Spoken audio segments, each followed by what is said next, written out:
Hit అయిన combinations ను మళ్ళీ రిపీట్ చేయడానికి మేకర్స్ ఎంతో ఉత్సాహాన్ని చూపిస్తారు.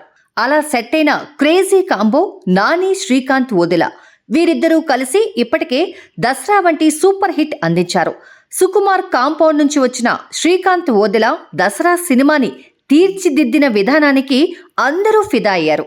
ఈ సినిమాలో నానిని ధరణి పాత్రలో ఆద్యాంతం రస్టిక్ లుక్ లో ప్రెజెంట్ చేసి వావ్ అనిపించాడు. ఇప్పుడు మరోసారి నానితో సినిమా చేయబోతున్నాడు శ్రీకాంత్. ఈ చిత్రం కూడా 1980ల కాలం నాటి కథతో సాగుతోందట. నిజమైన నాయకుడికి ఐడెంటిటీ అవసరం లేదు అనే స్లోగన్తో ఆ మధ్య విడుదలైన ఈ మూవీ అనౌన్స్మెంట్ పోస్టర్ కి మంచి అప్లాజ్ వచ్చింది. ఇక ఈ సినిమాలో నానితో పాటు మరో కీలక పాత్ర ఉంటుందట. ఆ క్యారెక్టర్ కోసం కాలీవుడ్ మక్కల్ సెల్వన్ విజయ్ సేతుపతిని ఒప్పించే ప్రయత్నంలో ఉన్నాడట డైరెక్టర్ శ్రీకాంత్ వదిల. గతంలో తన గురువు సుకుమార్ పుష్ప కోసం విజయ్ సేతుపతిని తీవ్రంగా ట్రై చేశాడు, కానీ వర్కౌట్ కాలేదు. మరి ఇప్పుడు శిష్యుడు శ్రీకాంత్ వదిల అది సాధించి తీరుతాడేమో చూడాలి.